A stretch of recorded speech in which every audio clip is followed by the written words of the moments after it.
नमस्कार, तेज हरियाणा पर आपका स्वागत है। यदि आप पहली बार हमारे चैनल पर आए हैं तो सबसे पहले सब्सक्राइब करें, उसके साथ ही बेल आइकन भी दबा दें ताकि हर अपडेट आपको सबसे पहले पहुंचा सके। सचिवालय में बैठक के दौरान अचानक बिगड़ी हरियाणा के सेहत मंत्री की सेहत।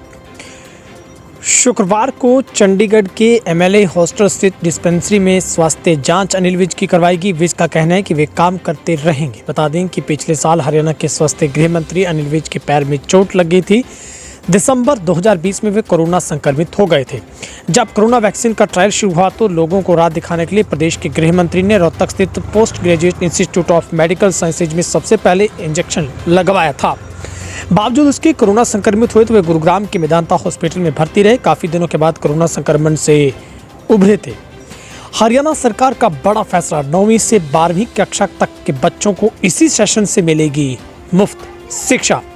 हरियाणा में 9वीं से 12वीं कक्षा तक के बच्चों को इसी शिक्षा सत्र से मुफ्त शिक्षा मिलेगी। इस पर करीब 350 करोड़ रुपए सालाना खर्च होंगे। मुख्यमंत्री खट्टर द्वारा बजट में की गई घोषणा को पूरा करने और प्रदेश में नई शिक्षा नीति को लागू करने के लिए शिक्षा मंत्री कंवरपाल गुर्जर की अध्यक्षता में शुक्रवार को शिक्षा निदेशालय के अधिकारियों की मैराथन बैठक हुई। हरियाणा के सरकारी स्कूलों में 9वीं तथा 10वीं कक्षा में 1,82,419 छात्र तथा 1,92,016 लड़कियां पढ़ती हैं। उनकी वर्दी पर प्रति बच्चा 1,300 रुपये, स्कूल बैग पर 400 रुपये और स्टेशनरी पर 500 रुपये खर्च आएगा। इसके अलावा 1,000 रुपये स्कूल फीस और मिड डे मील पर भी 2,115 रुपये खर्च होंगे। यानी एक बच्चे को मुफ्त पढ़ाने पर 5,315 रुपये खर्च आएगा। किसान आंदोलन को लेकर अभय चौटाला का बड़ा बयान, बोले कोरोना काल में किसान की जमीन बेचने की योजना। हरियाणा के प्रधान महासचिव अभय सिंह चौटाला ने शुक्रवार को निर्वाणा के गांव धमतान साहिब में किसान पंचायत में केंद्र व प्रदेश की बीजेपी सरकार के खिलाफ खूब भड़ास निकाली। अभय ने कहा कि कोरोना महामारी के दौरान लोग जिंदगी से जूझ रहे थे, तब प्रधानमंत्री मोदी किसान की जमीन को बड़े कारपोरेट घरानों को बेचने की योजना में लगे थे। अभय सिंह चौटाला ने कहा कि प्रधानमंत्री मोदी ने वादा किया था कि स्वामीनाथन रिपोर्ट को लागू करेंगे, किसानों के कर्ज को माफ करेंगे, किसानों की फसल का समर्थन मूल्य से ज्यादा रेट देकर किसान का मान सम्मान बढ़ाएंगे। लोगों ने उनकी बात पर भरोसा करके सत्ता भाजपा को सौंप दी, लेकिन चुनाव जीतने के बाद वे सारे वायदे भूल गए। हरियाणा में मंत्रिमंडल विस्तार की कवायद, उप मुख्यमंत्री दुष्यंत चौटाला ने सीएम को सौंपा जजपा विधायक का नाम। हरियाणा में मंत्रिमंडल विस्तार की अटकलों के बीच बीजेपी की सहयोगी जननायक जनता पार्टी ने अपनी ओर से मंत्री बनाने के लिए एक विधायक का नाम मुख्यमंत्री मनोहर लाल को सौंप दिया है। डिप्टी सीएम चाहते हैं कि मंत्रिमंडल विस्तार जल्द हो और विभिन्न बोर्ड एवं निगमों के चेयरमैन भी उनके द्वारा ही बनाए जाए। दुष्यंत ने इस बात को स्वीकार किया कि समुचित वार्डबंदी के अभाव में इस बार पंचायत चुनाव में देरी हो सकती है। चंडीगढ़ स्थित अपने निवास पर चुनिंदा मीडिया कर्मियों से बातचीत में दुष्यंत चौटाला ने कहा कि मंत्रिमंडल विस्तार के लिए तैयार है, इसे होना भी चाहिए, लेकिन कब होगा ये भाजपा को तय करना है। मुख्यमंत्री ने 10.60 करोड़ रुपए की 4 परियोजनाओं की दी सौगात।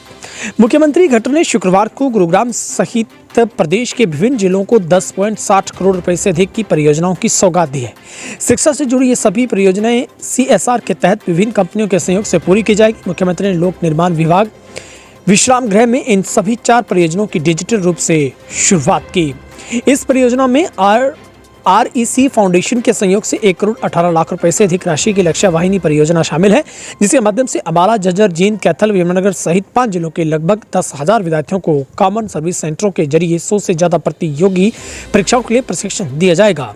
CSR के तहत दूसरी परियोजना गुरुग्राम और नूह जिले के राजकीय विद्यालयों में राइट्स कंपनी के सहयोग से 70 स्मार्ट क्लासरूम स्थापित किए जाएंगे, जिस पर लगभग 1 करोड़ 31,60,000 रुपए की लागत आएगी। सीएम खट्टर ने किया बड़ा ऐलान, 30 अप्रैल तक बंद रहेंगे 8वीं तक के स्कूल। शुक्रवार को गुरुग्राम महानगर विकास प्राधिकरण की बैठक के दौरान शहर में पहुंचे मुख्यमंत्री ने कोरोना महामारी के बढ़ते प्रकोप को देखते हुए पहले से 8वीं कक्षा तक के स्कूलों को 30 अप्रैल तक बंद करने की घोषणा की है। हालांकि स्कूल कब बंद होंगे इसके बारे में अभी तक कोई जानकारी नहीं दी है। घोषणा के अनुसार प्रदेश में 8वीं कक्षा तक के स्कूलों को बंद किया जाएगा। 9वीं कक्षा से लेकर 12वीं कक्षा तक के स्कूलों का संचालन पहले की तरह होता रहेगा। जहां पर जिला शिक्षा अधिकारी इंदु बोकर ने बताया कि अभी तक निदेशालय ने इस बाबत अधिकारी रूप में कोई लिखित आदेश नहीं आया है। इन दिनों स्कूलों में ऑनलाइन ऑफलाइन वार्षिक परीक्षाएं भी हो रही है। इसी समय विद्यार्थियों को केवल परीक्षाओं के लिए ही स्कूल बुलाया जा रहा है। अगर कोई आदेश आता है तो उसके बाद स्कूल बंद कर दिए जाएंगे।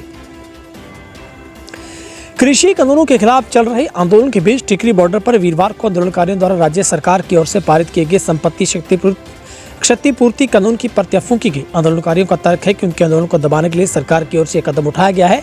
इससे पहले कई घंटों तक सभा चली। इसमें वक्ता सरकार पर बरसे। दादरी के निर्दलीय विधायक सोमवीर सांगवान ने फिर यहां आंदोलन के मंच पर पहुंचे और सरकार से कृषि कानून को वापस लेने की मांग दोहराई। अतिरिक्त मुख्य न्यायिक दंडाधिकारी ईश्वर दत्त की अदालत ने फतेहाबाद की पुलिस कप्तान रही आईपीएस संगीता कालिया को मानहानि के मामले में अब 17 मई के लिए वारंट जारी कर दिया है। अब 17 मई को संगीता कालिया को कोर्ट में पेश होना ही होगा। इससे पहले 23 मार्च के लिए उन्हें सम्मन जारी किया गया था, लेकिन वे कोर्ट में पेश नहीं हुई थी। कोर्ट में अर्जी दी गई थी कि वे बीमार है। इसके बाद आज मामले में फिर सुनवाई हुई तो आज भी संगीता कालिया ने अर्जी लगाते पेश नहीं हुई। इस पर माननीय अदालत ने अर्जी खारिज करते उन्हें अब 17 मई के लिए वारंट जारी कर दिया है। बता दें कि संगीता कालिया का फतेहाबाद और पानीपत में गृह मंत्री अनिल विज के साथ विवाद हो चुका है। हरियाणा बोर्ड की परीक्षाएं 20 अप्रैल से, प्रवेश पत्र जारी। वार्षिक परीक्षा अप्रैल 2021 हेतु प्रवेश पत्र 9 अप्रैल से लाइव कर दिए गए हैं। प्रदेश भर में 2544 परीक्षा केंद्रों पर करीब 6,67,234 परीक्षार्थी प्रविष्ट होंगे। ज्ञात रहे कि परीक्षाएं 20 अप्रैल से आरंभ हो रही हैं। परीक्षाओं का समय 11:30 बजे से 2 बजे तक रखा गया है। परीक्षार्थी परीक्षा केंद्र पर परीक्षा से 30 मिनट पूर्व पहुंचना सुनिश्चित करेंगे। बोर्ड अध्यक्ष ने बताया है कि वार्षिक परीक्षा अप्रैल 2021 हेतु प्रवेश पत्र वेबसाइट पर अपलोड किए जा रहे हैं। सभी विद्यालय मुखिया बोर्ड वेबसाइट www.bseh.org.in पर यूजर आईडी व पासवर्ड के साथ लॉगिन कर सकेंगे। अब पशुओं में फैला वायरस। बाजरगढ़ में खच्चर और हिसार में 2 घोड़ियों में मिला ग्लैडर्स। एक तरफ जहां कोरोना का प्रभाव लगातार बढ़ता जा रहा है, वहीं पर पशुओं में भी एक वायरस सामने आया है। हिसार में 2 घोड़ियों और बाजरगढ़ में एक खच्चर ग्लैडर्स बीमारी से ग्रसित मिले। ये एक जीवाणु जनित रोग है जो हर नस्ल उम्र के गधे घोड़े के अलावा मनुष्यों में फैल सकता है। इसके बाद नाक लगातार बहती रहती है, शरीर पर जगह जगह फोड़े निकल आते हैं। विशेषज्ञों के मुताबिक ऐसी स्थिति में संक्रमित पशु को वैज्ञानिक तरीके से मारना ही पड़ता है। 24 घंटे केएमपी जाम करेंगे किसान, पुलिस ने रूट किया डाइवर्ट। हरियाणा पुलिस ने संयुक्त किसान मोर्चा द्वारा 10 अप्रैल को 24 घंटे के कुंडली मानेसर पलवल पर जाम के आह्वान के मद्देनजर यात्रियों की सुविधा को देखते हुए एहतियात के तौर पर ट्रैफिक एडवाइजरी जारी की है, जिसमें लोगों से 10 अप्रैल सुबह 8 बजे से 11 अप्रैल सुबह 8 बजे तक एक्सप्रेसवे को उपयोग न करने की अपील की गई है।